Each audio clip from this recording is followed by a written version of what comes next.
Part में class 12th political science में अकेला ये ओनली वन क्वेश्चन ही हम आपको सोल्यूशन प्रोवाइड करेंगे। Class 12th political science HBSC board, ठीक है जी। ऐसे टाइप क्वेश्चन है, 6 मार्क्स का है। 3-4 वीडियोज लेके आएंगे हम आपके लिए, लॉन्ग क्वेश्चंस होंगे बस उसमें, ठीक है। 46 से लेकर 50 नंबर क्वेश्चंस तक है। और ये पार्ट 3 का सोल्यूशन है, जो मैंने 3 सेट प्रोवाइड किया ना आपको सोल्यूशन के। पार्ट 3 का रह गया था, वो एक्चुअली लेंथी वीडियोस बन रही थी, so this is the reason कि अब छोटी छोटी वीडियोस लेके आएंगे। सिंगल क्वेश्चन का आंसर है। देखिए बेटा, शीत युद्ध उत्पन्न होने के मुख्य कारणों का वर्णन कीजिए। 6 मार्क्स का क्वेश्चन है, ध्यान से बस सुनते रहिए। उत्तर नंबर फर्स्ट, वैचारिक मतभेद। द्वितीय विश्व युद्ध के बाद ब्रिटेन व फ्रांस महाशक्तियां नहीं रह गई थी।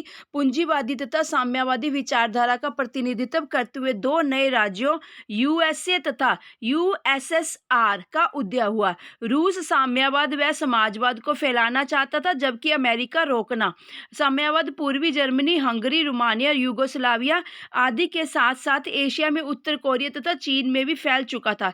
इससे अमेरिका को खतरा महसूस हुआ, जिसने दोनों के मध्य एक वैचारिक खाई उत्पन्न कर दी। दोनों के युद्धकालीन संबंधों में इतनी कटुता आई कि दोनों का दृष्टिकोण शंकालु, ठीक है, शंका से उत्पन्न हो गया। संबंधों में आए इसी अविश्वास ने शीत युद्ध की शुरुआत की। सेकंड पॉइंट, टूमैन सिद्धांत। अमेरिकी राष्ट्रपति टूमैन ने रूस के प्रभाव को रोकने के लिए पश्चिमी यूरोप के राज्यों के लिए सहायता देने का कार्यक्रम बनाया। सी कपलिन के अनुसार इस सिद्धांत के द्वारा अमेरिका, ठीक है, डबल कोट्स में लिखा है बेटा, अमेरिका उस प्रत्येक देश की सहायता करेगा जो साम्यवाद से भयभीत हो, जिससे साम्यवाद का प्रसार रुक जाएगा। यह रोकना या प्रतिरोध होगा।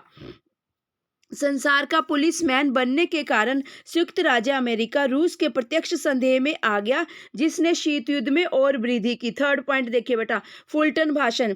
ब्रिटिश प्रधानमंत्री विंस्टन चर्चिल के फुलटन में दिए गए भाषण ने सोवियत संघ को और भी उकसा दिया। इन सभी तथ्यों से जो निष्कर्ष निकलता है वह हमें बताता है कि यह निश्चित रूप से वह यूरोप नहीं है जिसके लिए हम लड़े थे। इसमें तो वो बातें भी मौजूद नहीं है जो स्थायी शांति के लिए आवश्यक है।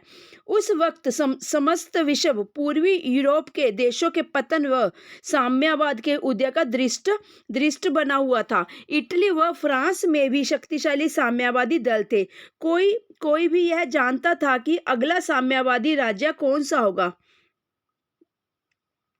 कोई भी यह नहीं जानता था कि अगला साम्यवादी राजा कौन सा होगा।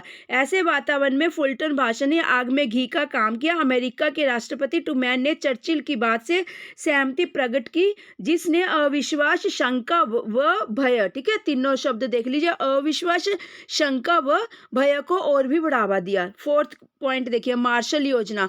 टूमैन ने यह महसूस किया कि साम्यवाद तभी फैलता है जब लोग गरीब व पीड़ित हो। आर्थिक सहायता द्वारा दुर्लभ वर्ग को समृद्ध कर इसे रोका जा सकता है। सन 1947 ईस्वी में अमेरिका राज्य सचिव मार्शल ने यूरोप को अरबों डॉलर की सहायता देने की योजना बनाई, जिससे कि युद्ध के दुष्प्रभावों की पूर्ति की जा सके। यदि अमेरिका ऐसा नहीं करता तो ये सभी सोवियत संघ में मिल जाते।